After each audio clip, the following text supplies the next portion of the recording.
Hey guys, Chris here at TT120. Now I know you've seen me wax lyrical about wax lyrical about applying power banks to the HM7000 products or the decoders because they are brilliant at hanging on to Bluetooth connectivity. So I thought today we'll have a look at, because I know you're familiar with the HM7070 power bank from Hornby, which is a brilliant piece of kit. So good, it's sold out. Apparently, it's unlikely to be available till about November, which is something that hopefully Hornby will be rectifying when they make sure they order more. They've been that popular. But filling the gap from DTC Concepts, from their A model accessory range. This is their own product. This is their own HM7000 compatible power bank. So I thought we'll have a little look and compare. See how we get on. Okay. See you on the other side. Okay, first off, packaging. You see that Hornby comes in sort of cardboard fold over and a little plastic bag. Nice and simple, nice and tidy. DCC Concepts, as usual, take a little step higher. As with most of their products, they're packaged in a sort of quite high-end looking. There you go. Pop it out. And let's get the Hornby one out again. Just as simple, really.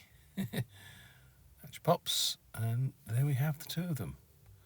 Two completely different shapes and sizes. So let's first of all look at the measurements.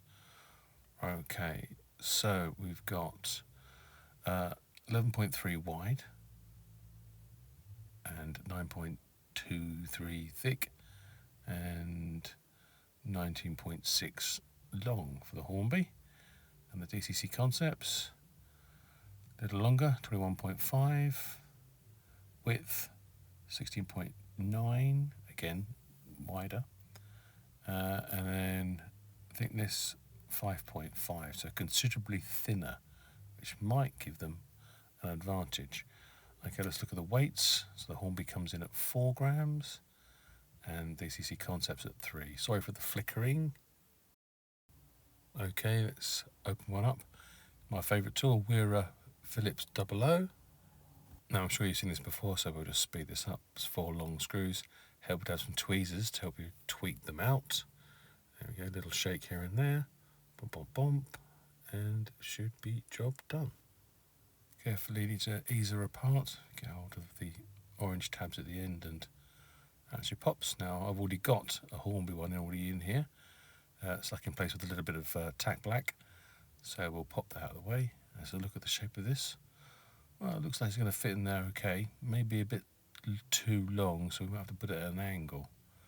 Alright, so be it. So I've got a little bit of black tape in here. I'm holding the cable back to keep it neat and tidy. Pair of tweezers. Now I must say that removing the Hornby one's quite easy because it's got a couple of little tags on the end of it. You'll see in a minute that the DCC one has the same shape, but it doesn't have the tags, which isn't an issue fitting them in because they're the same socket size. They're a little bit more awkward to remove, but then how many times are you going to be taking the power bank out once you've got it actually fitted? There you go. Goes in easy enough. Just double check it with my tweezers. Get the wire tucked in behind the tape again. That just helps it when you're actually putting the loco back together. And then we need to mount this, so I think, I know it's going to have to go at an angle. We'll get some of the black tack black that we were using before, reposition it, and that should hopefully do the job of holding it in place as I put the loco back together again. So we'll flip it around, there we go, and might have to tuck some of the cable in, I think, just to make it easier.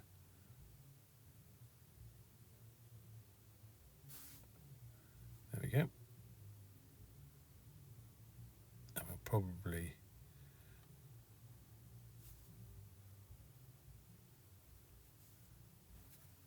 have to make sure that body mounting screw hole is clear. So, yep. Is that going to fit in okay? No, hang on, I forgot. Pull that tape back because it's going to get in the way. Get that wire out of the way. Make sure the tape's out of the way. Now you can see the hole clearly. Yep. Now let's put it back together again.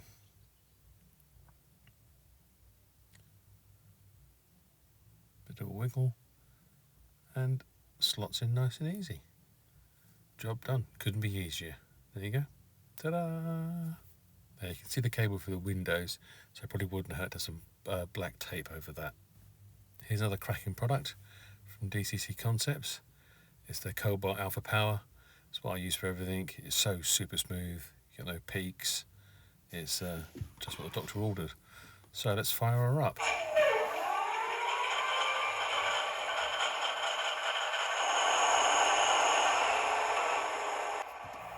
I think that's enough of a charge, so we'll turn that off.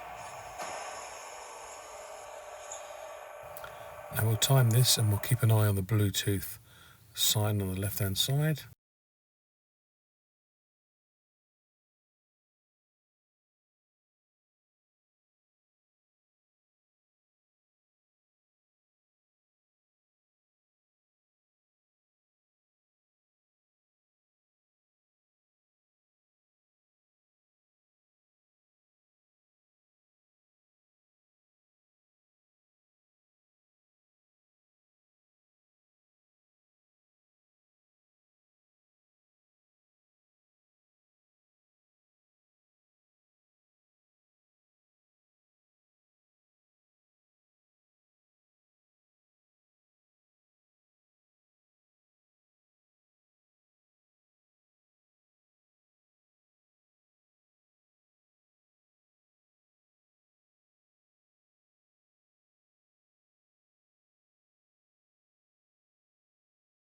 Well, let's call it 59 seconds, shall we? That's pretty good. Not quite as good as a Hornby, but more than enough. Now let's see if these are a better match for the back of the A1A3s. Now this one's been rescued from eBay. Someone had hacked at it with a soldering iron, I think. But I got a feeling there's more than enough space in there. So let's pop this off. Remember to go side by side. And yeah, I think that's going to fit easily. Still might need to remove the coal and put a fresh coal on top. Let's just tuck the cable underneath. Pom pom pom. There we go. And then see if that tender body fits. Yes, it does easily. I think this is a prime candidate for a coal over job. Yeah, I think we just need to trim off the old coal. There we go. So we trim that back. So I've got rid of the model coal, and then all we really need to do is, if I show you this, that fits easily. Yeah, happy with that. Let's get a little bit of cellophane to protect everything, and we'll apply a little bit of WWS basing glue on top of. Remember, that's on top of the cellophane. And then I've got some Woodland Ballast Scenics fine cinders. We'll put that on top. There you go. A little bit of a shaky. Get it until you're all nice and happy. Don't worry about the overspill. So as long as you're happy with how tight it is. Bit of alcohol in a little squeezy pot. On it goes. This just helps with breaking the tension when you apply the ballast bond, so the coal doesn't float everywhere. A few blobs of that, nice and soaked in. Next day, nice and dry. Ease off with the cellophane. Go in there with the scalpel. Be very careful because obviously there's two very thin wires stuck in there now. And pop it on. There you go. Nice.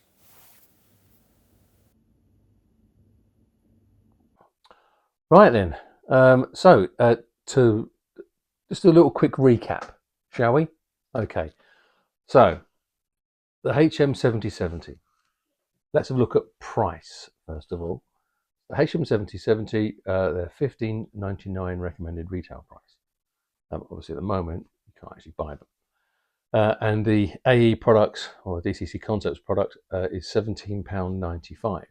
Now, as DCC Concepts alluded to when I went and spoke to them in Birmingham at the NEC, that the packs, if you've got one of these packs, you'll notice there's actually space for 3 in there, and that's how they're going to try and progress selling them.